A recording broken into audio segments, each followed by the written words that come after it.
The RMS Lusitania is what you get when you combine the Royal Navy's anxiety and the talent of shipbuilders. The concept of Lusitania was originally proposed to the anxious Royal Navy, since they were worried that if a war were to break out, they wouldn't have enough ocean liners to convert into troop ships. Unlike today with our modern transport of troops, such as planes and helicopters, at the time, nations relied on big ocean liners to transport troops across the Atlantic Ocean or Pacific Ocean, thus giving them the important role of troop service.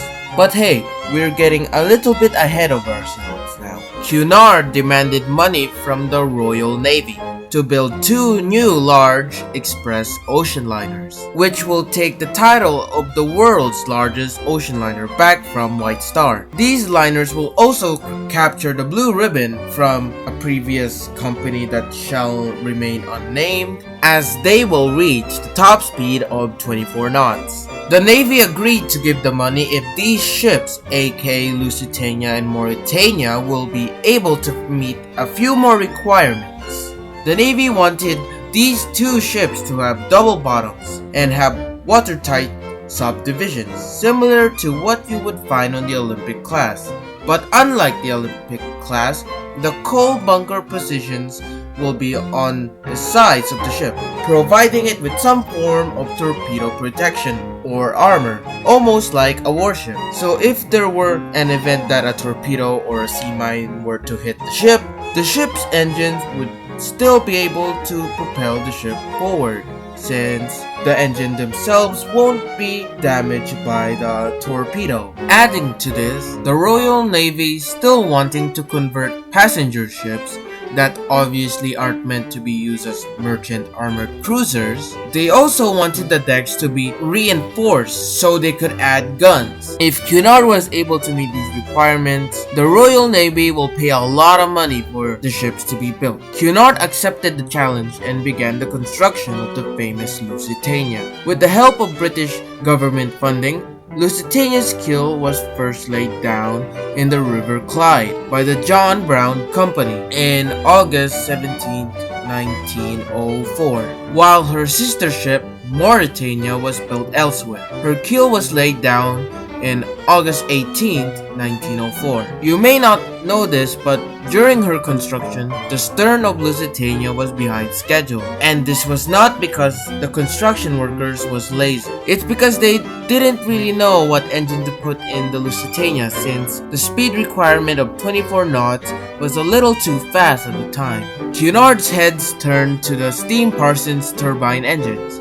These engines have never been used on liners as big as Lusitania's, only on smaller boats, so they had to experiment. They put these engines in Carmania and Coronia, and no, RMS Coronia wasn't named after the coronavirus. And it soon became clear that these turbine engines would work on large ocean liners, as Carmania was running circles around Coronia.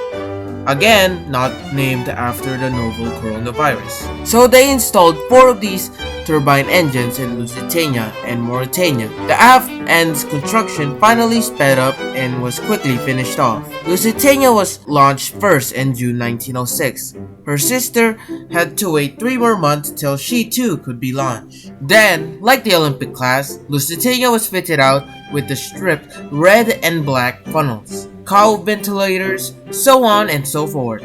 Anything that makes the Lusitania the Lusitania. I will also be making how to spot the differences between Lusitania and Mauretania in a future video, so stay tuned for that. Aside from a few minor and big differences, these 2 ships were virtually the same from the outside. Lusitania sports a 3-bladed propeller configuration under the waterline, which is less efficient than the 4-bladed propeller that her other sister sports. When she was put into speed trials or sea trials, she managed to pull off 24.5 knots, but this came at a cost. Her rear vibrated to the point of unlivable conditions. It's almost like you're inside a blender, but worse, and would need some stiffening if she's going to be in passenger service. And so a few more wooden and metal beams were added, and even some arches to the rear to reduce this vibration problem. It got to the point that the vibration wasn't as bad as it was before and was deemed acceptable for passenger service.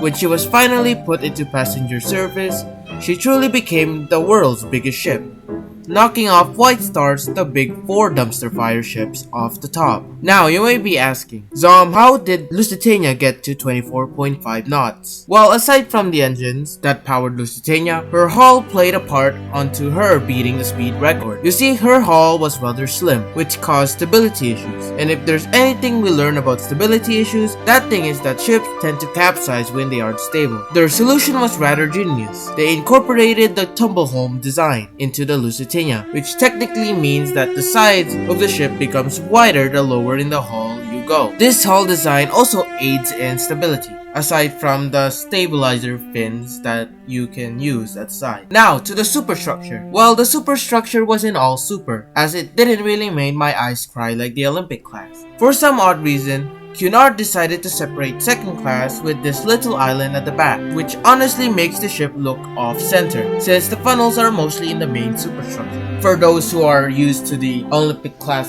balance of the funnels being in the middle of the ship, this might burn your eyes, so cover your eyes if you are looking at the Lusitania. As for interiors, Lusitania had a lighter theme interior. As for Mauritania, she had a darker tone to her interior. Now, enough with the little details about the Lusitania and Mauritania and into the maiden voyage.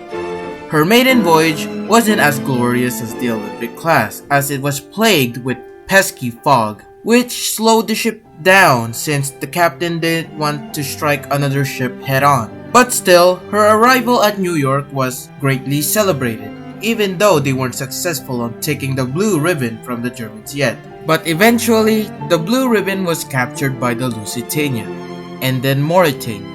Yup, Lusitania and Mauritania are fighting over who could keep the blue ribbon for themselves. Lusitania holding on to the westbound record, and her sister, the Mauritania, holding on to the eastbound record. But eventually, Mauritania stole the westbound record from Lusitania once and for all, and she was never given the chance to take it back. Mauritania would hold onto the record till the Bremen stole it from her, but that's a story for another time. Now back to Lusitania. During one of her voyages, she struck a rogue wave or freak wave head-on and slammed the front of the ship, causing a permanent indent in the bridge, almost like someone hitting puberty, but worse. Anyways, as time marched on, Cunard ordered a third sister ship, called the Aquitania, but by the time she was completed, World War I had started. This was the moment the Royal Navy was waiting for, making Lusitania into an armored merchant cruiser, and it failed. As you may have predicted, it failed. So Mauritania was tasked onto hospital ship duties, and Lusitania was kept running as a passenger service, transporting people across the Atlantic for some reason.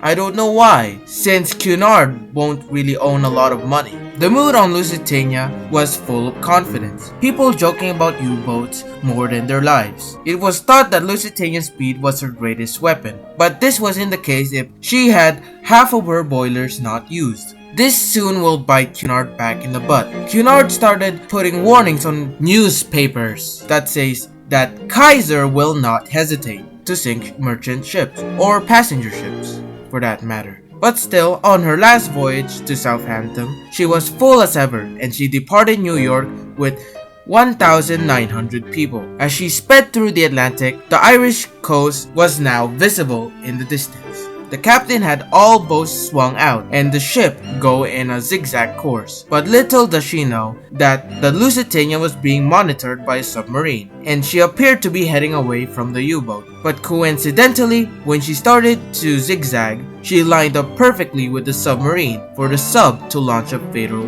blow. The torpedo struck the Lusitania on the port or starboard side. I don't know which side, but it's depicted on where the side the Titanic struck the iceberg. After a rapid and violent sinking which lasted 20 minutes, she was gone. 1,195 went down with the ship, including 123 Americans on board. Lusitania didn't cause America to go to war, but it heightened anti-German propaganda back in the US, which eventually caused the USA to go to war. Today we remember those who perished in the ship. As for the ship itself, it was bombed by Irish or British ships after mistaking it for a submarine. The wreck now lays in horrible shape in the bottom of the Irish Sea.